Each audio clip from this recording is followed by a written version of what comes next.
Hi friends, இன்னைக்கு இந்த வீடியோவில் எந்த ஒரு ஆர்டிஃபிஷியல் கலர்ஸோ ஃப்ளேவரோ இல்லாமல் ஃப்ரூட் கேசரி, பைனாப்பிள் கேசரி எப்படி பண்ணுறதுன்னு பார்க்கலாம். இதுக்கு 1 கப் அளவுக்கு ஆயிலும் கீயும் மிக்ஸ் பண்ணி எடுத்துக்கிறேன். நான் இன்றைக்கி 2 கப் அளவுக்கு ரவை யூஸ் பண்ண போகிறேன். அதனால் அதுக்கு பாதி அளவுக்கு நம்ம ஆயிலும் கீயும் மிக்ஸ் பண்ணி எடுத்துருக்கோம்.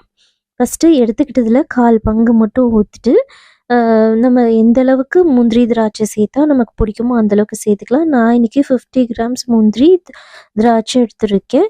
இதை ஃபஸ்ட்டு ரோஸ்ட் பண்ணி எடுத்துக்கலாம்.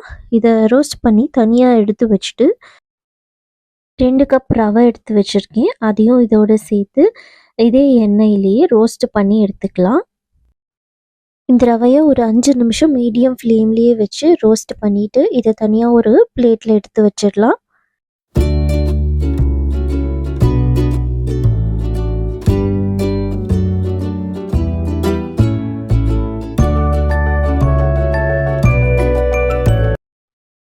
இப்போ ஏற்கனவே எடுத்து வச்சுருக்கிற கீ மிக்ஸில் ஒரு 2 டேபிள் ஸ்பூன் ஆட் பண்ணிவிட்டு 1 கப் அளவுக்கு பைனாப்பிள் பேஸ்ட்டு சேர்த்துக்கிறேன்.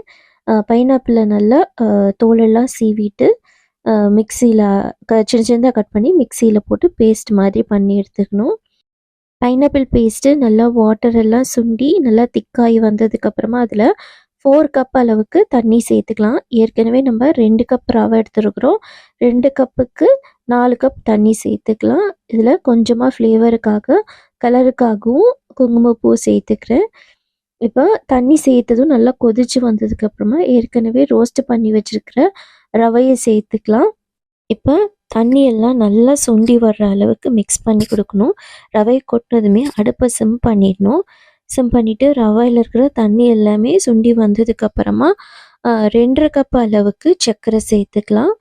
2 கப் அளவுக்கு போதுமானதாக இருக்கும். சப்போஸ் 1 கப் எடுத்துக்கிறீங்கன்னா 1/4 கப் அளவுக்கு சுகர் ஆட் பண்ணிக்கலாம். இப்போ சர்க்கரை நல்லா இலகி வந்துட்டு அப்புறம் எல்லாத்தையும் ரவை அப்சர்வ் பண்ணிக்கும்.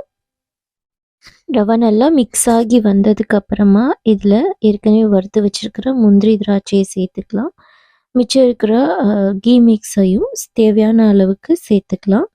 சேர்த்துட்டு நல்லா ஒரு 2 மினிட்ஸ் கலந்து விட்டு அப்படியே 5 to 10 மினிட்ஸ் சிம்மில் வச்சிடலாம்.